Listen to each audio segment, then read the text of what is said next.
Overwhelm is a 2018 action horror exploration platform game that uses a palette that feels Game Boyish, except instead of green and dark green, its palette ranges between white and oh dear red.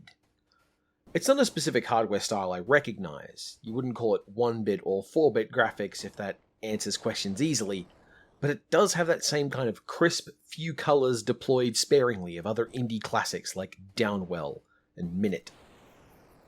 In this game, you're presented with a minimal story that's shared with you in a very live format. Scenes are deployed to you while you still have control, running around and pushing onwards while the world around you gets darker and more dangerous.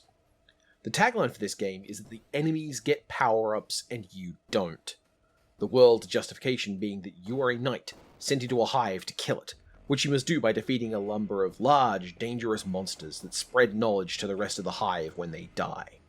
This is phrased as, "The hive is evolving." The game controls are the sort of chunkiness to it.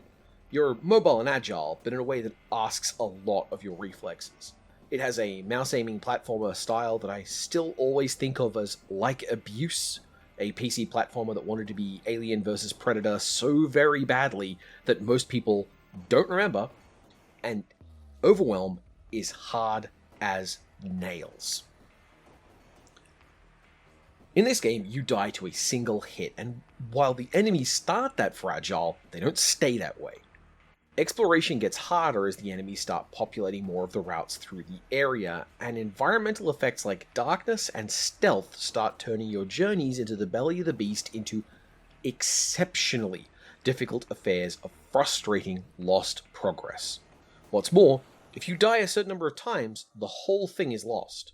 You do have to finish the game, on default, within a very small number of deaths. The game offers a bunch of options to make it easier, settings that included adjustments for reflex speed, and adding more forgiving waypoints and extra lives. I didn't turn those on, I just used the game at its default. I played it for a while like this, then, considering that I was having a hard time beating one boss, and had a hard time reaching a second one, that I was done with this game. I would mention that it was cool, but it didn't have much more to say about it than that, and then move on with my life. And then a friend mentioned something to me. What he said was that in an industry meeting, he learned that players are more likely to quit a game than turn down the difficulty. I thought about that for a bit. Then I set all the training wheels on for Overwhelm.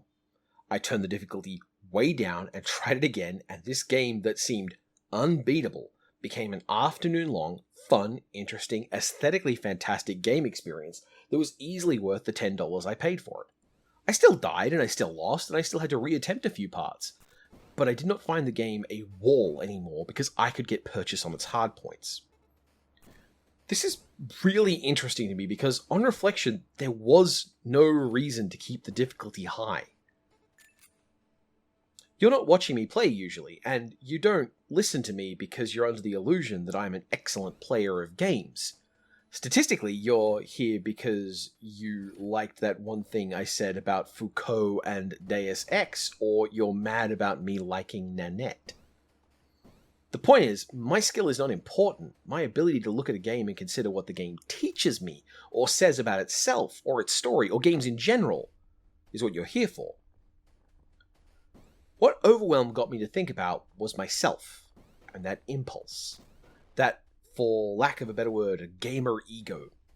The idea that there are games I may have stopped playing rather than replay on lower difficulties. That's weird. That's a weird behavior, and it's weird that it's a trend. Overwhelm is really good, and part of why I don't mind telling you it's really good is because if you're better than me, it will probably give you a lot to dig into, and if you're as bad as me, or even worse, there's probably a few days worth of play in this tight, interesting little aggressive exploration platformer. The idea of a reverse Metroid game where you defeat bosses to make the game harder is a great one I've even toyed about in other times and other places. And there's an idea there about external versus internal sources of power, and how we interpret challenges as external and powers as internal, and that's all cool. But whenever I think about this game, I will always keep coming back to that simple statement.